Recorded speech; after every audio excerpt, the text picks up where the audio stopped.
right, and welcome back to another amazing episode of Rough Sketch a Final Draft. I am your host, Coach Adam, and we are here starting off season 3 with incredible content. We've got new information, we've got new incredible guests, and we have some really interesting conversations to be had. So, without further ado, allow me to pass the audience over to our amazing guest and go ahead and tell us something about yourself, Johnathan.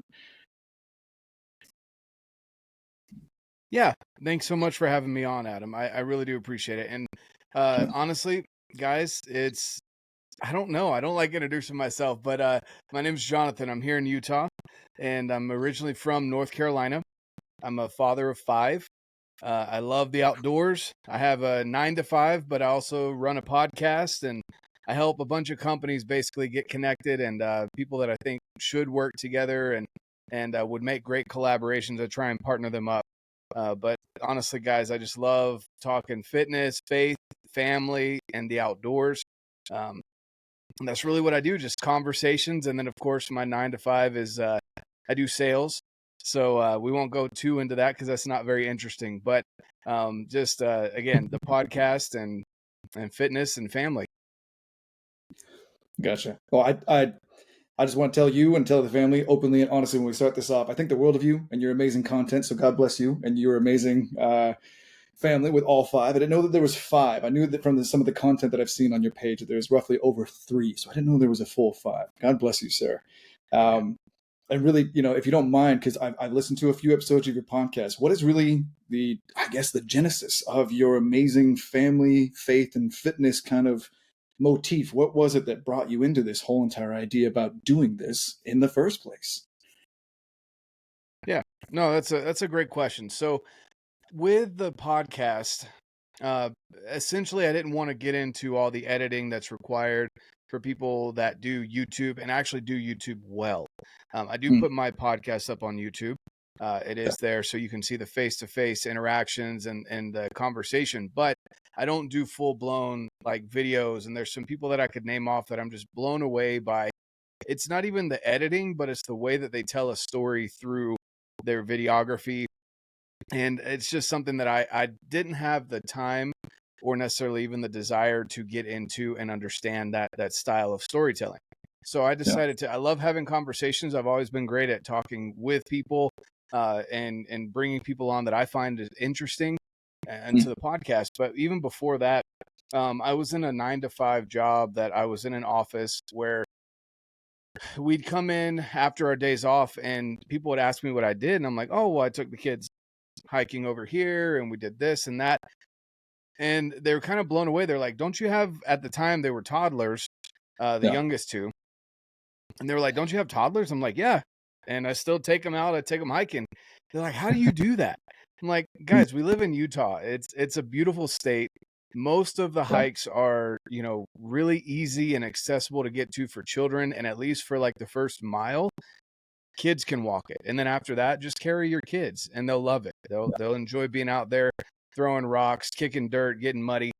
And that just kind of sparked an interest to me of how do people not realize how important it is to get outside. And they were all talking about how they would go and run errands and go to the grocery store for the week, and then they would binge their favorite TV shows. Yeah. And then they want to complain about how their kids are acting out and how their kids are doing this and that and the other. And I'm like, well, there's your problem. You're sitting them in front of a screen. Get them outside, get them playing with Legos, get them doing something creative. And so that's where I just said, I want to start a podcast. And then it's just kind of taken off from there. I'm going into my wrapping up my 3rd year in June. The end of June will be the end of my 3rd year. So just going strong and having good conversations with people is where it's at. Absolutely. Well, God bless you on that one, man. I definitely think that the Rough Sketch Final Draft family will embrace you with open arms, absolutely, when this airs. And the Coach Adam family will be absolutely someone to keep on continuing with you into your year 4 and year 5. So I'm honored to just have the opportunity to connect in your journey at whatever point in time, good sir. And I think that it's interesting in the truest sense that really that kind of disconnect in our lives is what takes place, where we have those breakdowns that switch us into our breakthroughs. of the idea of seeing through the matrix in that regard. Not to be too woo woo or anything like that. We'll stay grounded, knock on wood. But it's more the fact of life has an interesting way of kind of socializing us into these homogenized ideas that even complaining about the kids ends up becoming a task that parents really kind of perfect. And safe space to all wonderful parents. It's just that it's a knee jerk reaction. It's a reflex. And we kind of get into it. You sit down, have coffee, you sit down, have lunch with somebody, and all of a sudden, what is there to talk about? Well, you're going to talk about the weather. That takes 5 seconds. You're going to talk about your job, usually from a negative standpoint. And then you're going to talk about the kids, and that usually becomes a critical position as well. So I love the fact that some of the actual original content I found of yours was the fact that you're an advocate for finding that love and that playfulness again with the kids in the family aspect of things. And I think that that's incredible. So I'm going to pass it off to you and kind of what do you think that is really a good reminder for parents out there to rekindle that and reconnect with their inner child in that regard to bring back their play with their children and their family?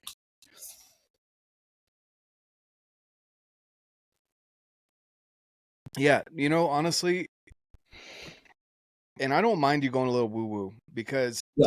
with the idea of the matrix, and people can call it whatever they want, right? Basically, what it is we're all being programmed in a way to be in front of our screens constantly.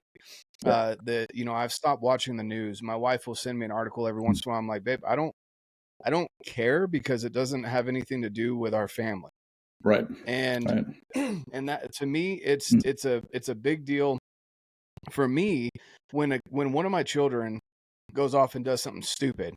The first thing Yeah. that I think is, what did I do wrong as a parent that led to that? Yeah. Did I allow them too much, outward, I guess, freedom? Or did I allow them too little? Did I control them too much to where now they want to push back? Did I not teach Yeah. this type of communication? Did I, there's so many things that I look inward first rather than Mm. criticizing my children I because love that. your children are a direct reflection of you. And even if they Yeah. are in public school, even if they are at daycare, what you can do, and the most important thing you can do, is when they get home, sit them down and don't just say, "How was your day?" And I think sometimes our kids get annoyed by our questions, but other times they really appreciate it because we'll Yeah. sit them down and we won't just say. Sometimes we do. We'll say, "How was your day?" If they give us the normal response of like, "It was okay," or "It was good," you know, well, then you delve in. Well, what was the favorite part? What was your favorite part of your day? What was the Yeah. worst part of your day?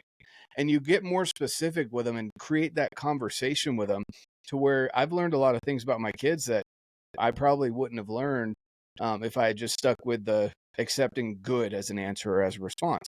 Mm. I think it's a sacred duty as any parent, whether you're a father or a mother, whatever, it's your responsibility to raise these children to become productive members of society and to be productive members of this world and to do everything that they can to, whether it be conservation. I'm big into hunting.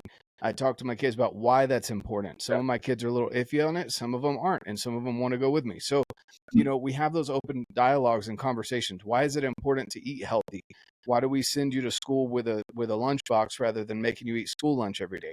Why do we Yeah. take that time in the morning? Why do I make you eggs in the morning for breakfast? Why is that important rather than just sugary cereal every day? The Yeah. little things that we invest into our kids 18 years down the road, that's all the time that you really have with them before they start getting enough freedom that they are the adults that society wants them to be, and they're out doing things on their own and learning from their own experiences.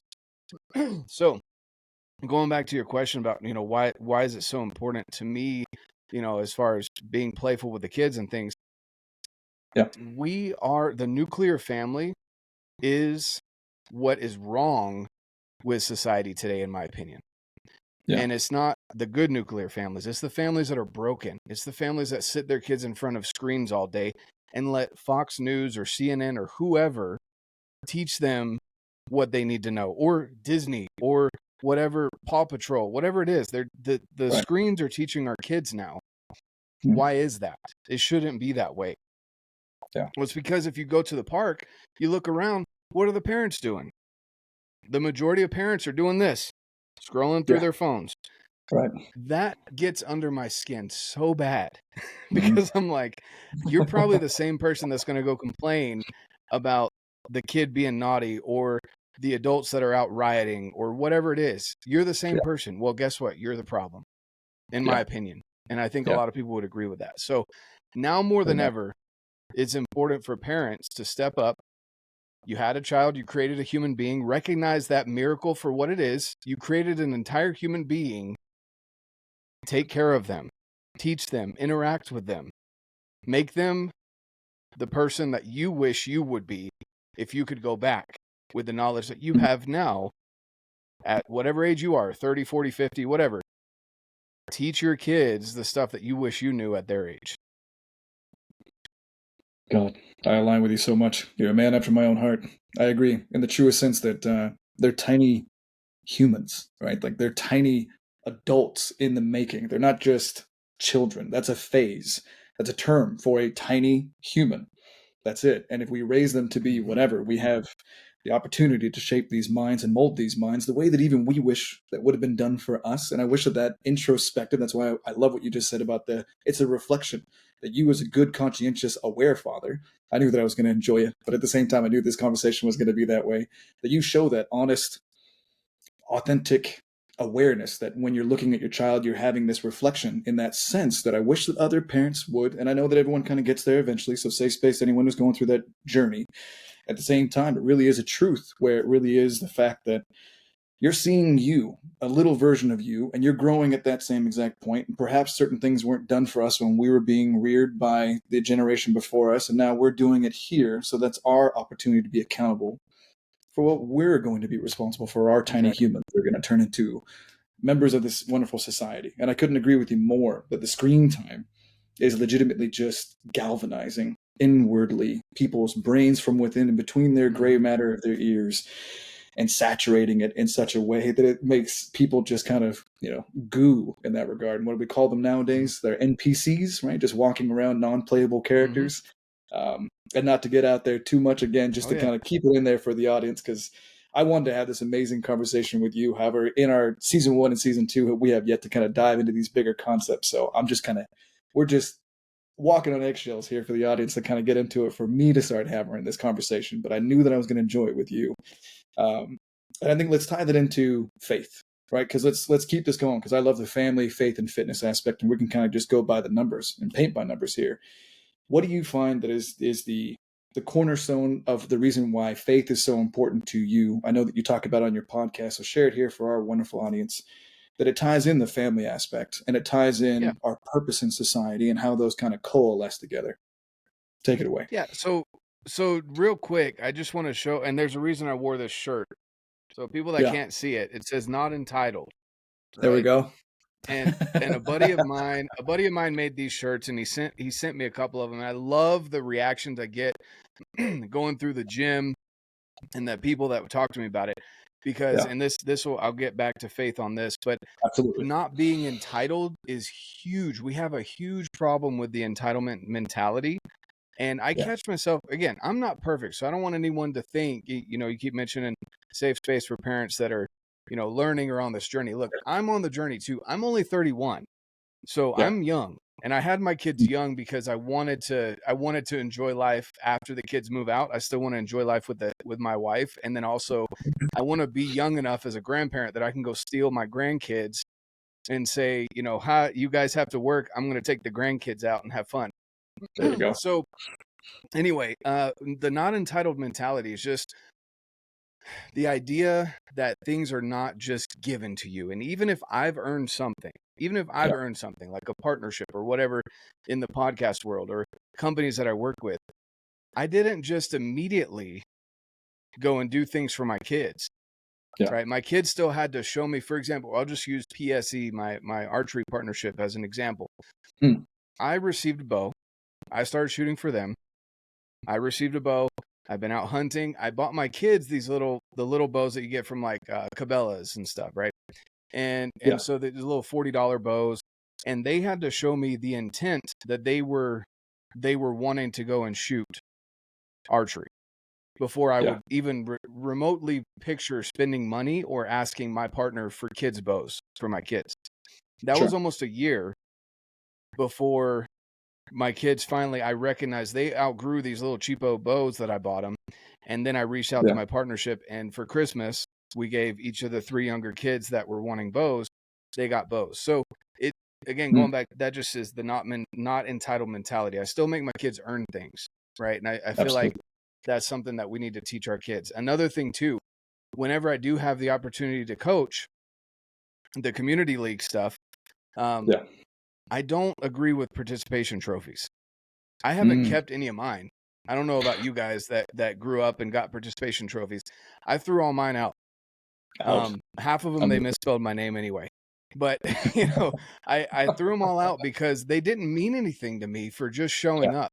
But the ones that I have kept, some trophies and some jerseys that I had from community leagues, these weren't even competitive leagues, but community leagues where the coaches would give us patches to put on the jersey because you did something during a game and it reminded you of this, or, you know, whatever you earned, right? And so at the end of each season, even as young as T-ball, you know, I was giving these kids certificates that I identified something from each child. It wasn't just most improved, you know, again, in my opinion, another participation trophy. It was most improved in XYZ, or always had a smile award because they were always the positive person, whatever it was. I tried to highlight something from each kid that they either earned or that was a skill of theirs that they naturally had, that they needed to be reminded, this is something that is a great thing that you do.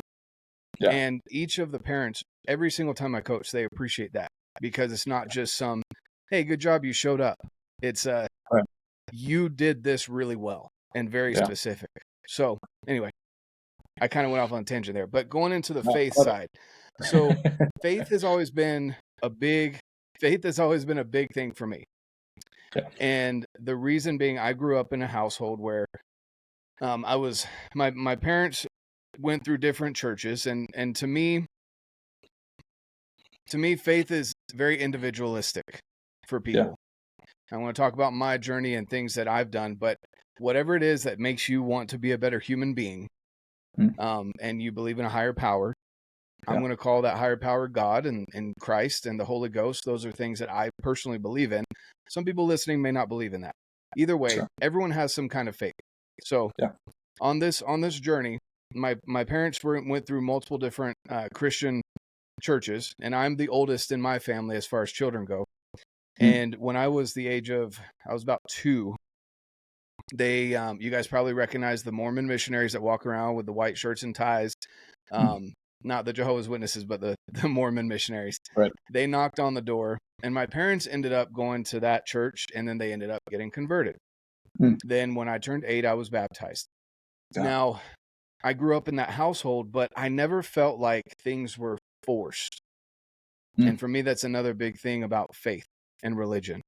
I don't believe in forcing people to believe in certain things. Now, don't get me wrong. If you live under my roof and you are under the age of an adult, you will be attending church with us unless you are sick. But I'm not going to be upset with you if you question that belief. I'm not going to be upset with you if you want to attend another church, maybe, to see if that's something that you want to do. I'll drive you there. I'll attend it with you, whatever. So there's certain aspects as a child that I do agree you should, you know, kind of make children do things, because otherwise they wouldn't. But I don't agree with getting upset and forcing people to believe a certain way. The big takeaways that I was a missionary as well. I went down to Mexico, served 2 missions as an LDS missionary or Mormon missionary, came back, created my family. And I believe very firmly in our Lord and Savior Jesus Christ, in God, and in the Holy Ghost. And if you are aiming in that direction and you're trying to emulate your life after Christ, or serve, in other words, serving others, being the best version of yourself every single day, and trying to just simply be better every single day, that is a big thing for me when it comes to faith. And so, as a dad and as a husband, it's a big deal for me as a patriarch of the house to set that example. And I can very distinctly tell you that there's times where maybe I slack off and I don't necessarily go to church. I've noticed that my family kind of starts to wane from that. And then when we do go back to church, they're like, oh man, why do we have to go today? But like 2 weeks ago, we didn't go, you know? And it kind of stings me because I realize that's on me. That's my fault for faltering in that part of faith and showing up for my kids and setting that example. So that's, to me, faith is just a big part of being a dad, being a good human being in general, and wanting to be a better, again, contributing member of society. I enjoy you so much, Johnathan. I think you're just an honest, authentic, humble guy. I love that you're able to share as well the part of your journey of the fact of taking accountability in the process of what you're going through. And I think they tie in together quite nicely. I mean, obviously, you chose family, faith, and fitness kind of all as a coalesced idea that streamlines together. At the same time, they're pillars really that hold each other up in that regard. And I want to recognize you in a acknowledgement there, sir, for the fact of being able to tie those in together.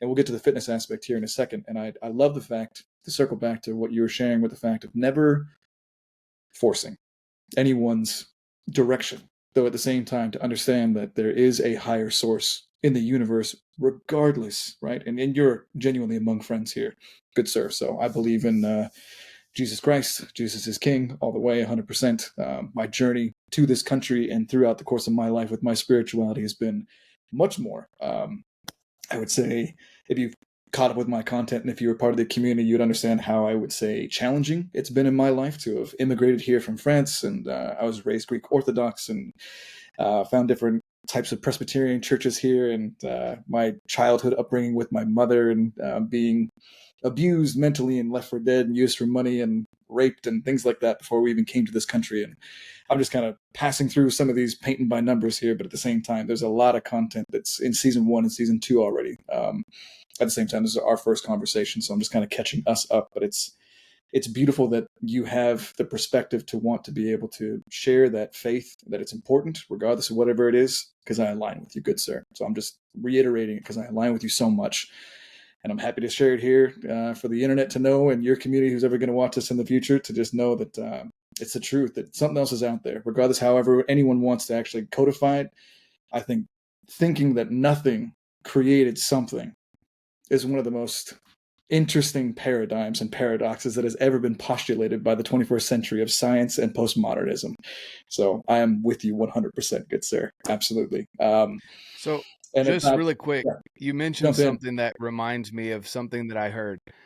So Yeah, there's a guy that mentions that, where he was talking with an atheist or some. I always get atheist and agnostic yeah. mixed up, but basically the one that believes in nothing, right? And Okay. he's sitting there Yeah. having a genuine conversation with them, and he's trying to understand their point of view. And Mm, he says, so you believe we came from nothing? And the person right. says yes. He said, okay, so Right. when you die, where do you go? They said nothing. Like Right. it's just there's nothing there. He said, so you Yeah. return to nothing. And the guy says, well, yeah. And he said, that's exactly what I'm talking about. We Right. came So you from return God, to your we return creator. to God. Yeah.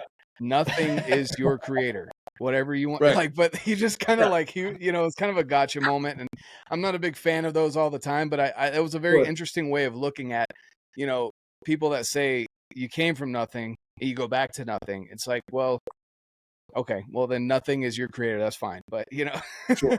Right. Yeah. Good luck with that. And I'll take my good luck with what I've got on my side. So blessings be blessings. Sure. yeah. Yeah. Bygones be bygones. Yeah.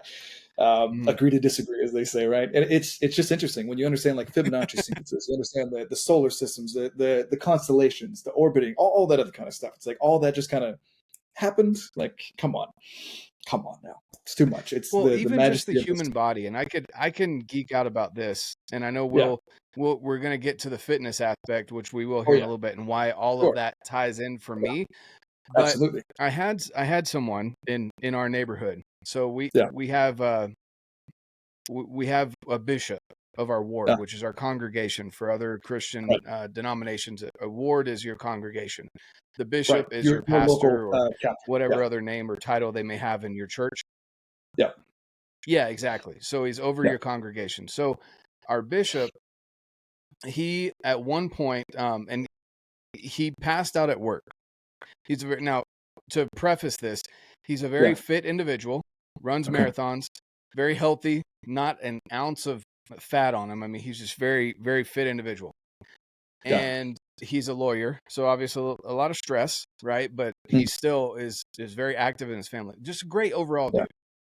And he collapsed with no heartbeat at work one day. He ended up surviving, and had no brain damage, nothing. So that was a miracle in and of itself. But what the doctors explained was, for him, and for people that understand the heart a little bit, I'm going to get a little nerdy right now, but there's these electric nodes in your heart that they fire at a very specific time. And if they are off by 1 millisecond, your heart stops. It could be it has nothing to do with a heart attack, nothing like that. This is all nervous system, these electric nodes that are in your heart keeping it beating. That's what happened to him. It was some freak accident that I can't even remember how many. It's like one in a million or 1 in 100,000 people. It happens to hardly nobody. But when it happens, people usually die because it's so sudden. It's not like a heart attack that you can feel it coming on. It just happens. And for me, that story, plus many other stories, if you know anything about the human body and the fact that we can walk around and not die just instantly from anything that could happen, that in and of itself is a testament to me that there is a God. Because for your digestive system to work with your nervous system, to work with your cardiovascular system and your pulmonary, like everything else to work together properly is a miracle. You know? And so it blows my mind when people are like, oh yeah, it just kind of happens. I'm like, well, I'm not that good to be able to make the children that I have. I'm not that good. Like, I'm just not. So I agree. And keeping the idea of like mastering the genomes in that regard, of the gene sequencing to even get the hair, the color, the eye, the teeth, everything else like that. Last time I checked, we're all eating breakfast, lunch, and dinner. I don't digest that. It's out of place, out of mind. It's just doing it on autopilot.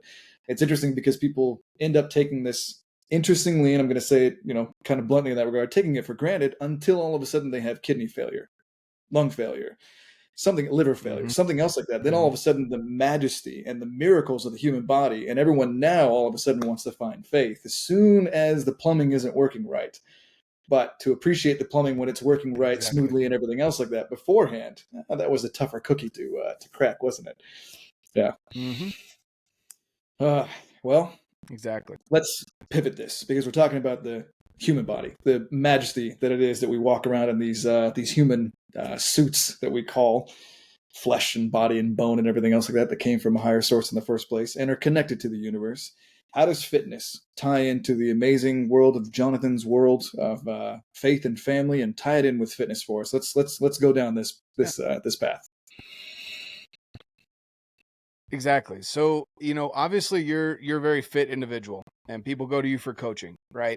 There's different levels of fitness based on what your goals are in your life. There are the levels of fitness of grandparents that just want to be able to get down on the floor, play with their grandkids, and not be out of breath when they take their kids on a trip or hiking or whatever, right? There's that level of fitness. There is the level of fitness of bodybuilders that want to step on stage and have 2% body fat for a day and, work towards that goal. There's marathon runners. There are hikers. There's cross country. There's so many different levels of fitness. So first off, you got to pick what your purpose is, and that can vary. Today, it may be, again, you want to be a bodybuilder. 5 years from now, you may realize I want to run marathons. So it just depends on where you're at in your life and what your goals are. For me, I'm not shredded, right? But I'm at a level of fitness that if my family needed me, I could protect them. I could carry them out of a burning home. I could take care of them in that way. I also am at a level of fitness that I can play with my kids and not be out of breath. I can go hiking with them. I can carry them if they need. I can go hunting and carry out 100+ pounds of meat on my back down the mountain. So, I get all that nutritious meat back to my family. Yeah. All of those are goals for me. Now, that is something that is huge because my kids know in the morning, if they wake up before 7 o'clock and dad's not home and mom's not home, they know where we're at. We're at the gym. Period. And they know that every single day that they're home, like over the weekend, we go and do an activity for at least an hour, if not more, outside. And usually Mm. dad has a backpack on with some weight or a weighted vest or something to go and do that activity with them. They also know that, I go out and I do my rucks every single day. Sometimes I do that in the afternoon when they get home because I haven't gotten a chance to get to it during the day. But they'll go out and they'll ride their bikes. They'll bring friends along and we'll go to the park and I'll walk laps around the park while they're playing with their friends. Either way, that's my level of fitness. I'm not looking to run marathons. I'm not looking to be 2% body fat. But I do want to be able to eventually be the grandpa and hopefully great grandfather that is able to share my love and passion for archery, for hunting, for fishing, for getting outdoors with my posterity.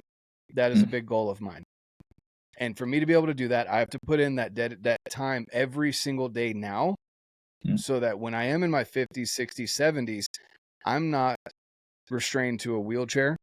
I'm not restrained to a bed or any of those other situations that you might be in. Now, I always like to preface that with saying, short of a crazy accident happening, right? I'm talking about what's in your control, right? So if you have something like a genetic disease or something that causes you to deteriorate over time and lose your ability to walk or to see or things, that's not in your control.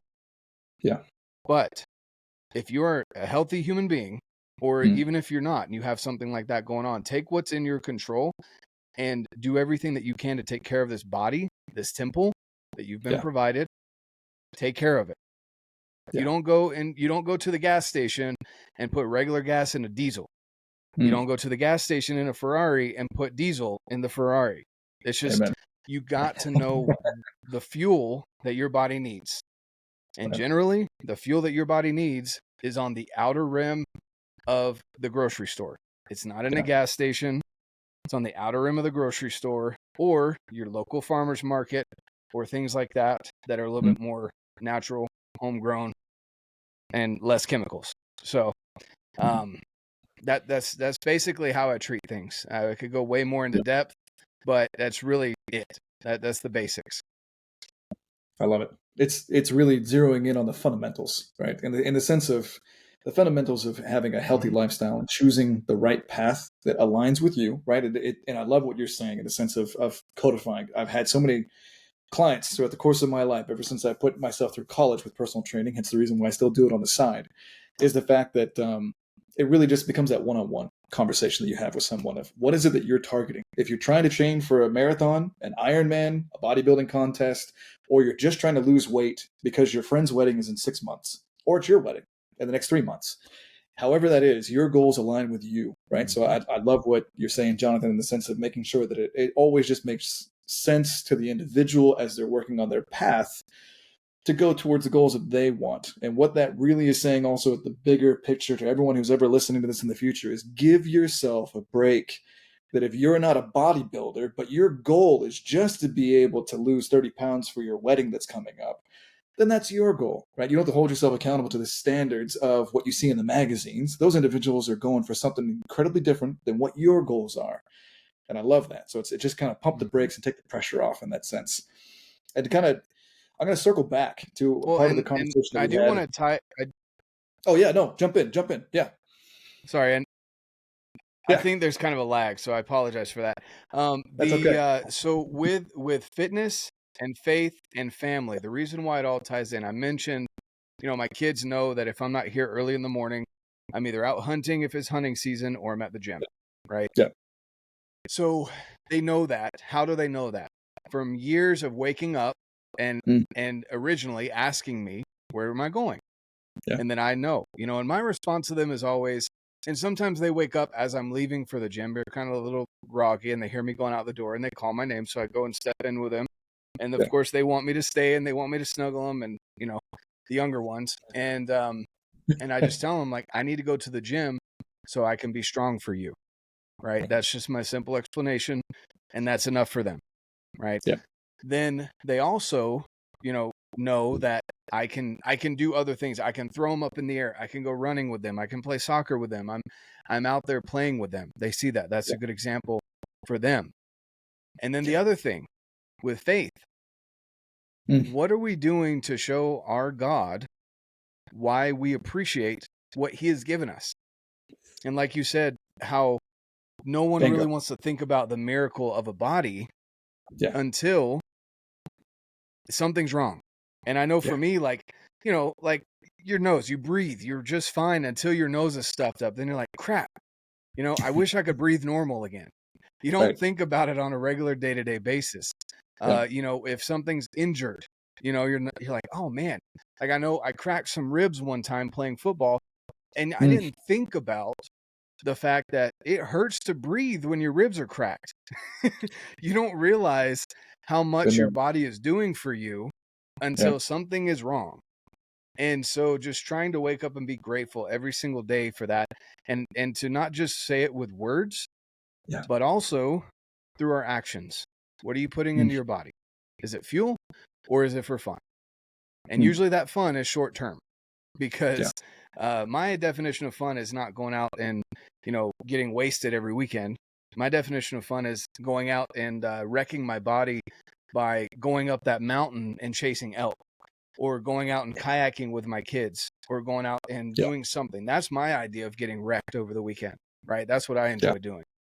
So, that just shows, again, your appreciation, your respect, your gratitude, in your faith of your Heavenly Father and Jesus Mm. Christ, what they've provided to you on a day-to-day basis, and being grateful for the health that we do have, Yeah. and that's something that is big for me. And I think, especially nowadays, um, where there's a lot of body positivity Mm. spreading. Now, body positivity in and of itself is a good thing, right? Yes. Don't, like what you were saying, don't sit there Right. and compare yourself to a bodybuilder if that's not Right. your goal, right? Don't Right. get down on yourself for that. If you're like me, you're 5'10", you're Mm. Scottish heritage, Scottish Irish, you're not going to be able to fit in a size 28 waist pant ever in your life. I'm sorry. It's just not going to happen. You're built wide, right? So don't sit there and try and be the skinny guy. You're Yeah. not going to magically stretch to 6'2" and Yeah. look like a freaking cowboy at Yeah. 6'2" and jacked, right? You're going to Right. be 5'10", and you need to embrace that and figure Right. out what you can do with your shorter body. You're a you Highlander. know, Right. it's just stuff like that. Like, be positive. Exactly. Like, be positive about that. Like, I'm going to be better at deadlifting than someone who is 6'4", because I don't have to travel as far. So like Right. things like that. Just enjoy your body for what it is. And to me, that's what body positivity is. It's not being okay being fat, because Mm. there are plenty of scientific studies showing that that is not healthy. And the Yeah. other ironic thing is, most of the people that are spreading this body positivity of being Yeah. like fat is okay, Right. and fat should be celebrated, you know, things like Yeah. that. A lot of those social media influencers have already died in their 30s and 40s or even younger. To me, that just kind Yeah. of tells I see you that. it's probably, if you want a long life and you want to enjoy life, it's probably not the best thing to do, right? So, again, whatever your goals are with fitness, recognize that those goals need to align with your actions, and your faith. Having faith will line up with that as well, because if you are a person that has faith, then you want to take care of this temple, this body that you've been provided by your God, Right. because he loves you and you are a child of God. Agreed. And we'll just hit the paint by numbers again, in the sense, like, literally, it is your temple. It just is. Like, it says it in the good book, says it in Leviticus, that you should treat it in your Mhm. temple. At the same time, like, it actually literally says that God dwells within thee, that this is the temple of God. So treat it as such. The idea to destroy it, if you saw some holy place on the mount, and the idea of going over there and tagging it with graffiti up and down the whole entire colonnade and the Mhm. interior, but also dangling piercings and things like that from it, that's an interesting choice to, decorate your temple with. I find that to be very interesting. And I definitely resonate with the fact of the misinformation that has been done. We talked a little bit about the Matrix at the beginning, so we can kind of circle back to that and bring it in the foreground of fitness. Is a lot of disinformation out there as well. And the health food industry right now as well. Things that are labeled organic people don't know what that means. They think that it means, according to the FDA guidelines, grass-fed, these types of things, free range. People need to understand and redefine and understand the definitions of the terms. And I love that we're bringing light to this idea of the body positivity in a healthy minded sense. Because really, from a coaching psychological standpoint, there's so many compartmentalized pieces to actually unpack from all of that. That body positivity absolutely sounds beautiful. The way they've defined it, though, as I'm saying, and as what we're saying together here, Johnathan, is the fact of it's been misdefined. It doesn't mean what it sounds like. It sounds nice, but then the definition behind it is to reinforce lazy behavior and bad eating choices and bad drinking habits and so on and so forth, and just kind of let be what let be. And that's not the way that the body works, because if it all of a sudden has too much of one thing, it can lead to unhealth and bad things in one way. And also, like I was going to say before, I'm going to circle back to the one big thing that I absolutely love that you had said before when we were talking about participation trophies, because it ties into fitness so well, and into faith, and into family. This is the big thing, family. This is the big thing, is what Johnathan and I rely on. It cannot be faked. You don't get a participation trophy for fitness. Those individuals that are up there on stage at 2% body fat, they didn't fake it.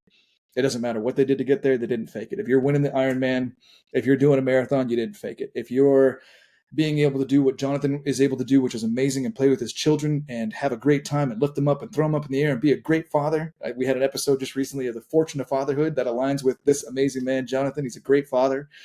You get a chance to have that fun interactivity with your children. You can't fake that. Either you can or you can't, because as soon as you try and throw up your 3-year-old, 4-year-old child in the air and try and catch it, if your back doesn't have the strength, it isn't there. So you can't fake these things.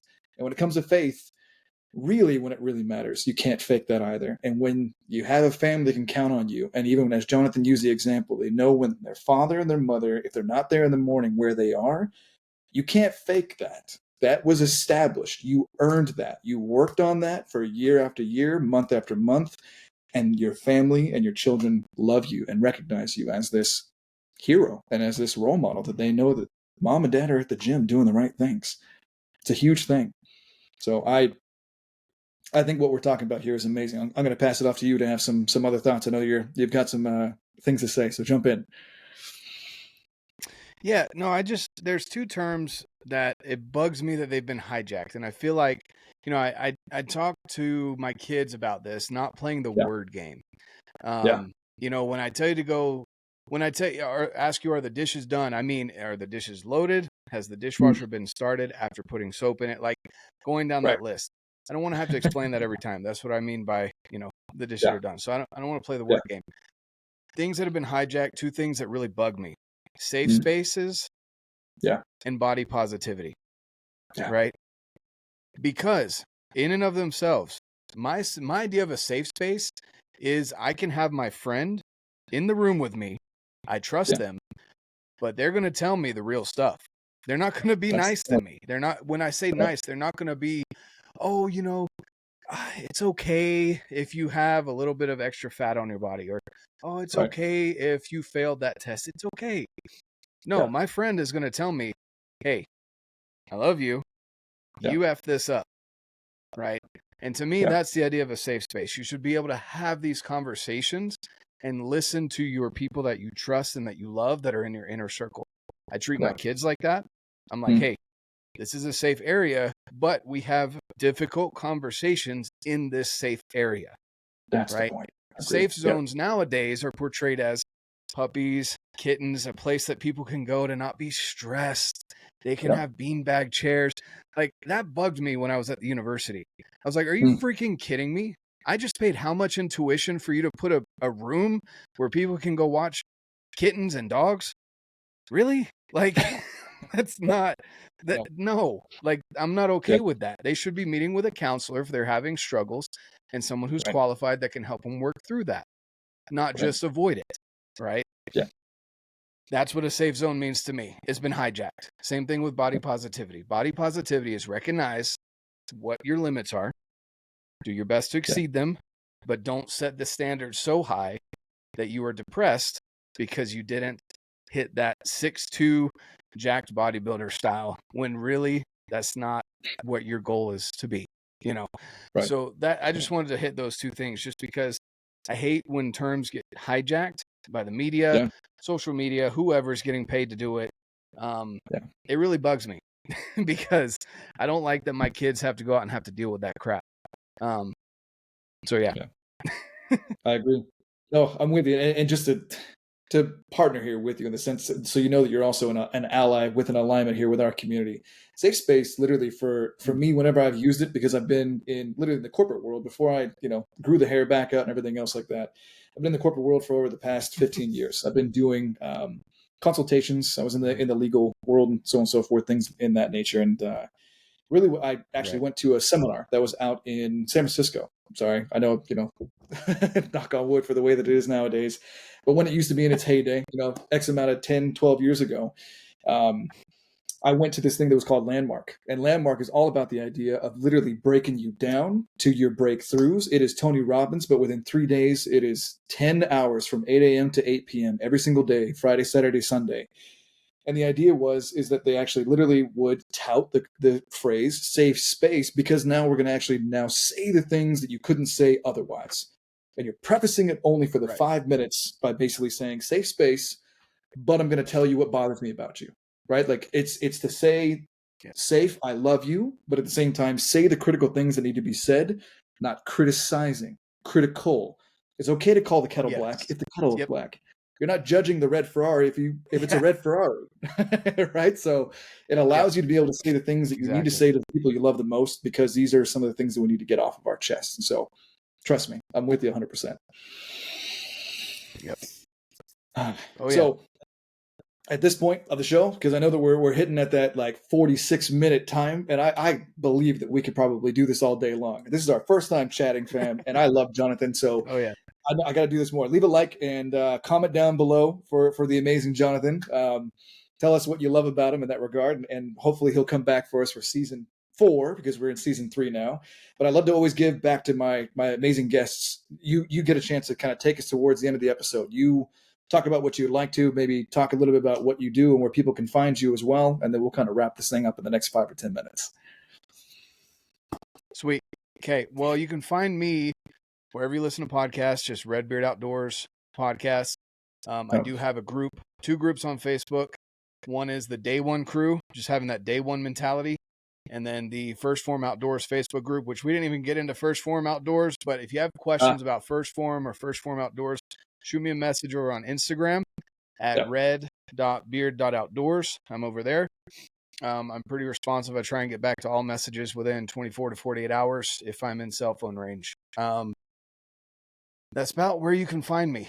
Now, with something that I want to wrap up with, just kind of a thought that crossed my mind. And every day I like to post a quote, something that rings true to me and hopefully hits home to somebody that's reading it. Today, one that crossed my mind was, you're either growing or you're dying. Which one are you doing today? And so it's kind of a heavy thought to end off on, but at the same time, it is very true. You're either growing or you're dying. I mean, we literally start the clock towards our death the moment we're born. But are you gonna end your life in a fulfilled manner, or are you just working towards your death? Right? Are you growing to where you're using this life in a way that you can become a better version of yourself, and then you again glorify God in the way that you are, who you are as their child, as God's child? And or are you the other way, where you're just like kind of throwing your hands up and just working towards your death? Which one is it? And some days you may not be growing, but just know, if you're not growing, you're dying. It's just how it is. The world keeps turning whether you're moving or not. Time doesn't stop for you because you had a bad day. If you have a bad day, embrace it, step over the hurdles, reach out to someone. Again, I'm here. I know you've got Coach Adam here as well. He's a great dude, super positive guy. But if you need someone that maybe a ginger out in Utah, someone that loves to hunt, whatever, has a family, 5 kids, you're more than welcome to reach out to me. I'd be more than happy to chat with you as well. So I'm here for you. And I love what you're doing, man. You keep doing what you're doing. Doing my humble best, good sir. Grateful. You're just an amazing guest to be on. I'm so grateful to have gotten a chance to have this amazing chat. Fam, find him down below. I'll have the links down below. Find the merch. Connect with him. He's incredible. His podcast is enjoying. His voice is incredible, and his life is just an example of good things in the world that we live in today. So blessings to you, good sir. Thank you again. Cheers, everybody.